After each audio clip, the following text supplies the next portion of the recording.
зөвшөөрч өглөө шүү дээ. Харин бид өөрсөдөө ёс төдий эзэрхэн захирах эрхтэй л болтлоо. Эднийг хэрхэлж зүгээр өнгөрөөж болохгүй. Монголыг хүчрэхэгчээс нь өмнө эзлэн авах хэрэгтэй.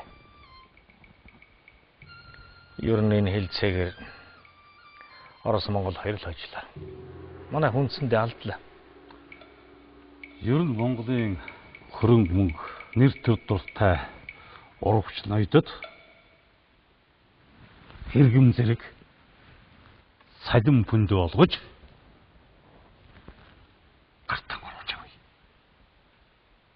Тэгээд ч бид энэ хэлцээрээр цэрэн доржтой уулзаж ятхан татахыг оролдсон боловч аргаар болоогүй нь тун чарамсалтай.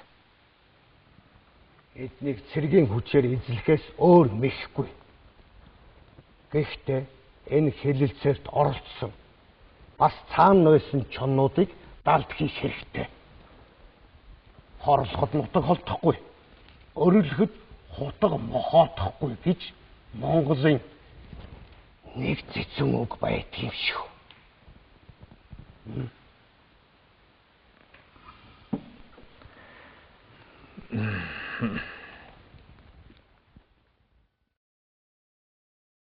Монголын төлөөлөгчдийн өрөө.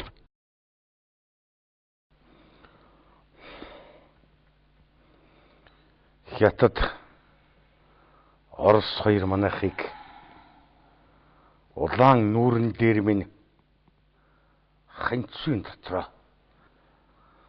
наймаалчлаа да. Бид нар лоо баага хоёрын хооронд чон шиг шархадаж шархаанд олооч эцэст нь хавхан дорсон хөлөөн тас хазан хаялан байж гадаад Монгол хэмээх автономт эрхийг олж авлаа да.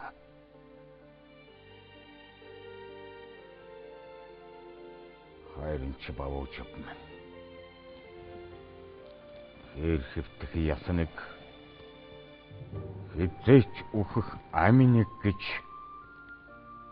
Монголын тусгаар тогтнолын төлөө хамтдаа тэмцэж явсан юмсан.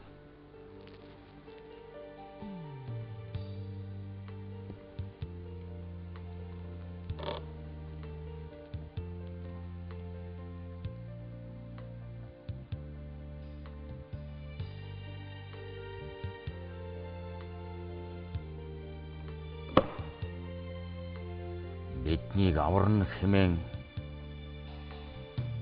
харанхуй дундаас итгэл өвөрлөн ширтэж суусан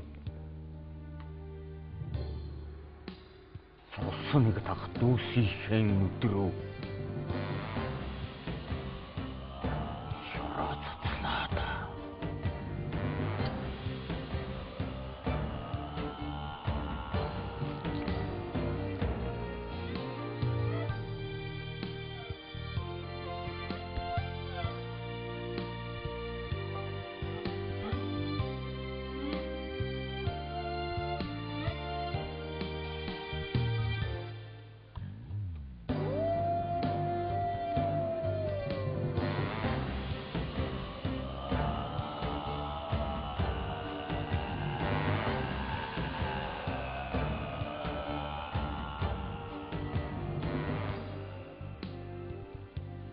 Өвөр Монгол баргыг нэгтгэсэн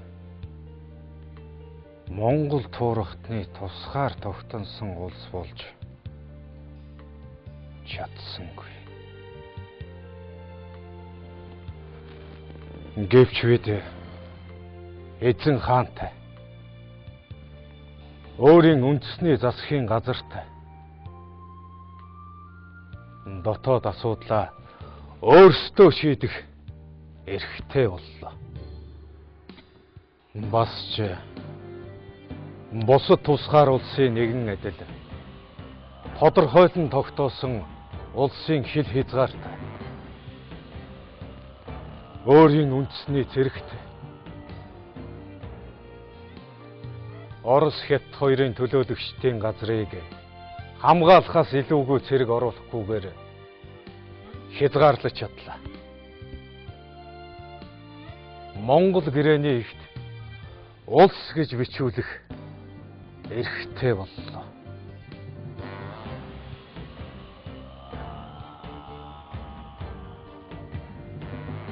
Хүчирхэг хоёр гүрний дунд энээс илүүг даанч хийж чадсангүй дээ. Энэ олж авсан эрх суурин дээр Монгол улсынхаа бүрэн тусгаар тогтнолыг олж авна гэдэгт үл эргэлзэнэ. Хожимын үрс мэдтүгэ.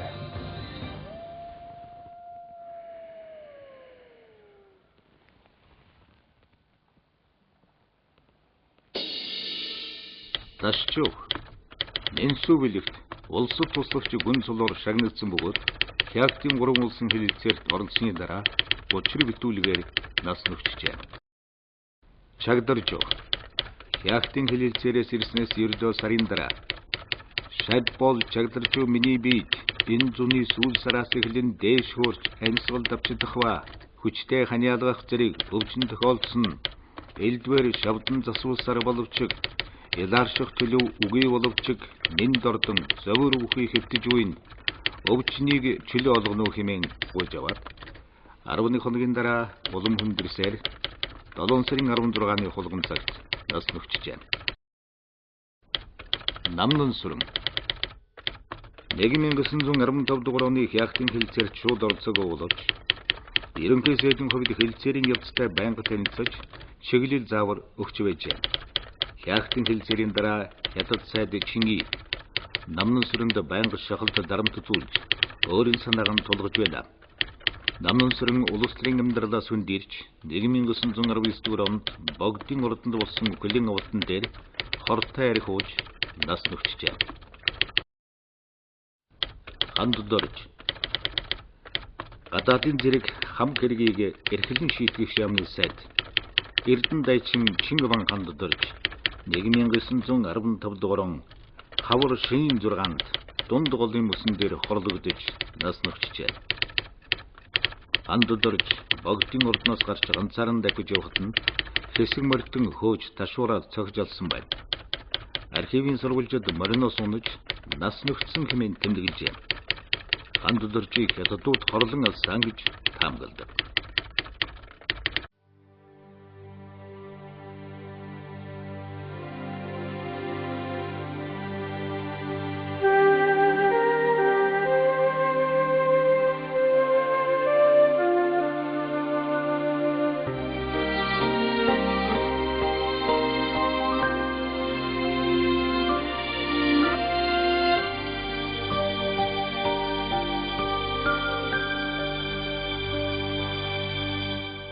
Эрчилсэн их хүслээ шившиж тавьсан дуудсан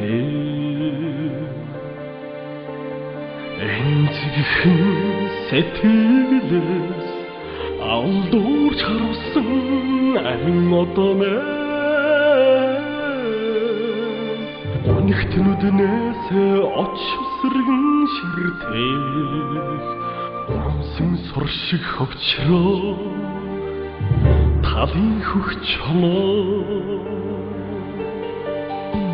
шаналсан сэтгэлээ тас хазан зулраах эрх чөлөө шархалсан зүрхээ өдмсөн аргадаах тайвширдмэ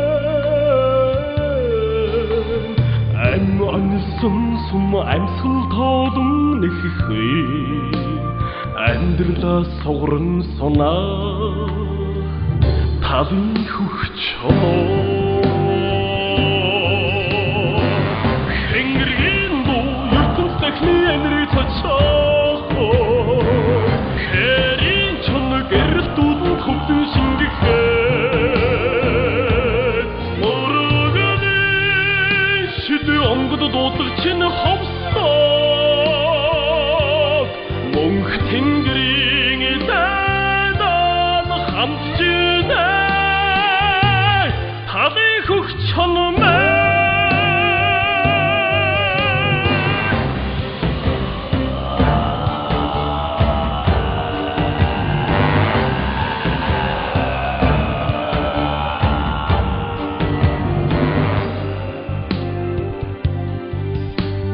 Чивчэрсэн хогсоцсаар буцлан урсах омхтгалмэ чинэрсэн чин халуу цэглэс хоргдон цоргохтодмэ бохар үүдмэт аюул нөмрөн ирхээ Бортих бараагүй алсрах талын хөгчөө Хэнгэргийн дуу ертөнц дахны энерги цочоо хэрийн чоног эрдүүд хөвдөн шингэхээ